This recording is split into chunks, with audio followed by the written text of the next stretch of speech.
Ma'am हम तो आगे आ गए। सम्मानगढ़ राष्ट्रीय सैनिक सलामी सत।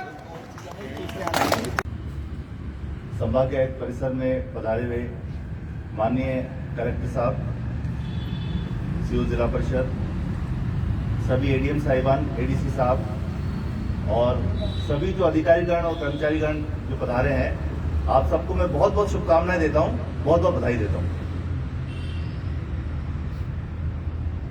कुछ बातें आपसे मैं 2 मिनट के लिए करना चाहता हूं।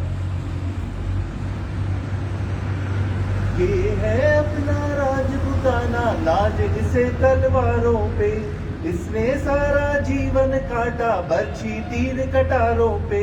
ये प्रताप का वतन पला है आजादी के नारों पे, कूद पड़ी थी यहाँ हजारों पद्मिनियां अंगारों पे।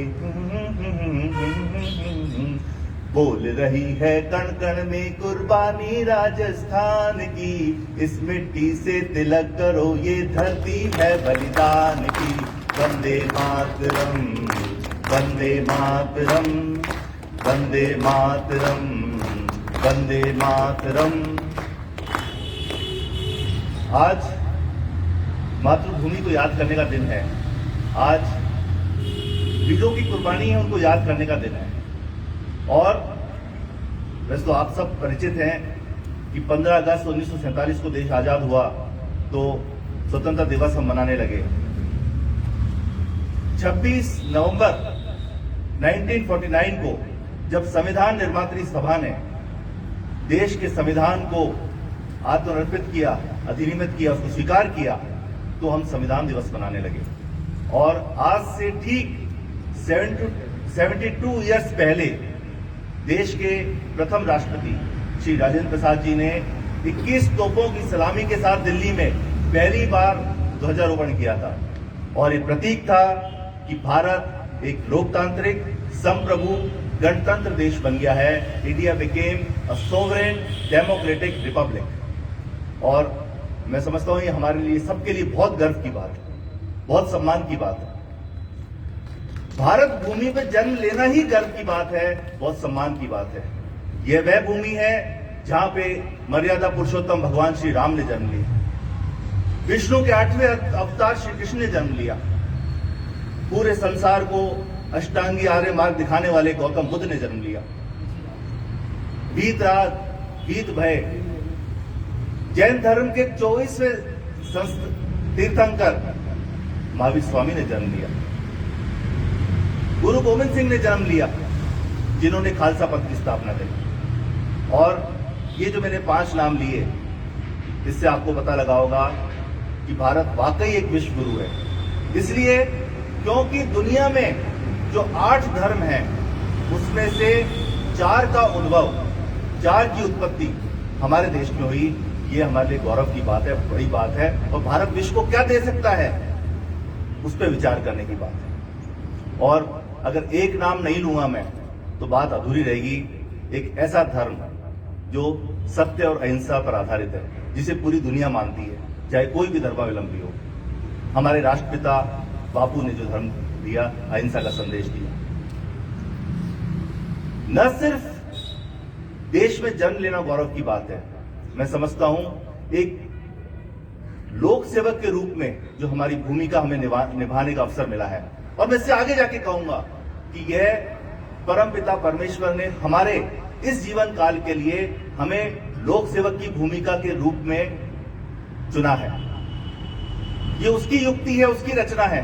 उसने तय किया है कि इस जीवन काल में अंतर सिंह जी नेहरा साहब जिला कलेक्टर जयपुर बनेंगे। ये उन्होंने तय किया है कि स्वामी जी अतिरिक्त संभागीय आयुक्त बनेंगे, या अथर अमीर जब 2016 का जब आईएएस का रिजल्ट आएगा तो उसमें इंडिया के टॉपर बनेंगे। ये उसकी रचना है। और आप जो हम जो बात कर रहे हैं, आपस में खड़े होकर बात कर रहे हैं, तो आप तय करना कि ये सब संयोग नहीं है।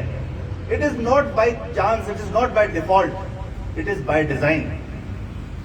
It is just a small part of that larger purpose and larger picture. I hope you understand all this. अब मैं क्या कहना चाहता हूं आपसे, मैं कहना ये चाहता हूं कि अगर हम जो कार्य कर रहे हैं ये ईश्वर की युक्ति है, तो हम जो कार्य कर रहे हैं वो ईश्वरीय कार्य है। भारत में सबसे बड़ी विधानसभा कर्नाटका में है। वहां पे एक पंक्ति लिखी है, government's work is God's work, अर्थात राजकीय कार्य भगवान का कार्य है।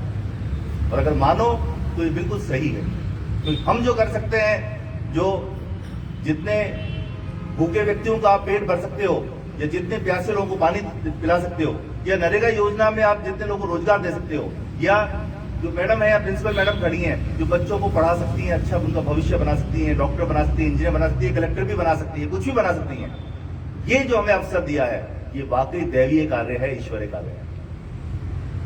जयपुर संभाग में हम लोगों ने कुछ प्रयास किए हैं, छोटे मोटे प्रयास किए हैं कि थोड़ा सा प्रशासन को बेहतर करें और बेहतर लोक सेवाएं अर्थात पब्लिक सर्विस डिलीवरी हम सुनिश्चित करें।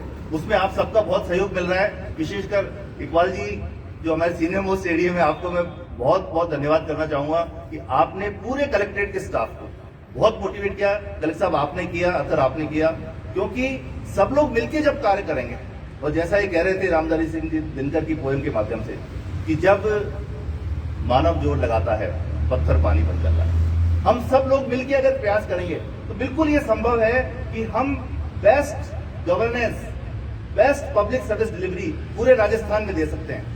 ये सिर्फ हमारे और हमारे ऊपर निर्भर करता है, हमारे डिवोशन पे, हमारे डेडिकेशन पे, हमारे कमिटमेंट पे, हमारी ऑनेस्टी पे, हमारी सेंसिटिविटी पे। तैयार हैं आप इसके लिए? मैं इतनी बात कहना चाहूंगा कि अगर हम में से प्रत्येक व्यक्ति जिसके जिम्मे जो जो काम है उस काम को अच्छी तरह कर ले तो हम धरती पर ही स्वर्ग बना सकते हैं। अगर शिक्षक है, प्रत्येक बच्चे को स्कूल में, कॉलेज में वैसे ही पढ़ाए जैसी पढ़ाई वे अपने स्वयं के बच्चों के लिए चाहता है। प्रत्येक चिकित्सक है, प्रत्येक जो चिकित्सा कर्मी है, अगर रोगी की सेवा निस्वार्थ भाव से और इस भाव से करें कि उसको हमें ठीक करना है, इसको हमें हेल्दी करना है, ये मेरा पहला कंसिडरेशन है, तो मैं समझता हूं कि जो गरीब व्यक्ति और दूर दराज के इलाकों में भी चिकित्सा सेवाएं हम पहुंचा पाएंगे। प्रत्येक पुलिसकर्मी अगर तय कर ले कि हमें जो भी कार्य करना है वो बिना किसी दबाव के करना है, बिना किसी प्रलोभन के करना है, बिना किसी लालच के करना है।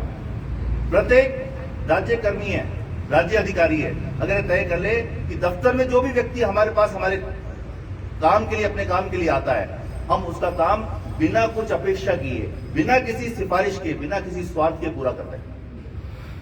ये सब संभव है और हम जो लोग खड़े हैं अभी ये उन पर ही निर्भर करता है।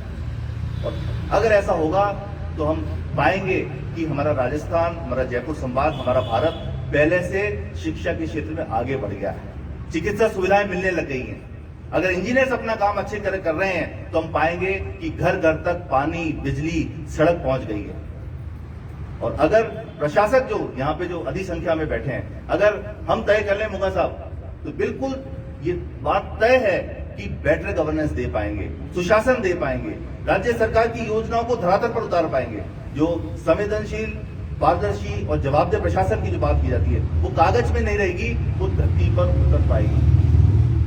मैं समझता हूं कि आज का दिन, जब अभी हमने तिरंगे के प्रति सम्मान प्रकट किया है, तो राष्ट्रध्वज को साक्षी मान करके आज हम ये तय करें, यदि हम ये कहते हैं कि हमें अपने देश से प्यार है, मैं देशभक्त हूं, मैं देश के निर्माण में अपना योगदान देना चाहता हूं, नेशन बिल्डिंग में कंट्रीब्यूशन करना चाहता हूं, तो मैं समझता हूं कि ये सब काम जो मैंने आपको बताया, जो हमारी ड्यूटी भी है, जो हमारी पब्लिक ड्यूटी है, अगर उसको हम कर लें, मैं समझता हूं नेशन बिल्डिंग अपने आप हो जाएगी। फिर कोई एक्स्ट्रा करने की जरूरत नहीं। नेशन बिल्डिंग करने के लिए कोई तिरंगे की कैप लगा करके मैराथन करने की जरूरत नहीं है, कोई भारत माता की जय के नारे लगाने की जरूरत नहीं है।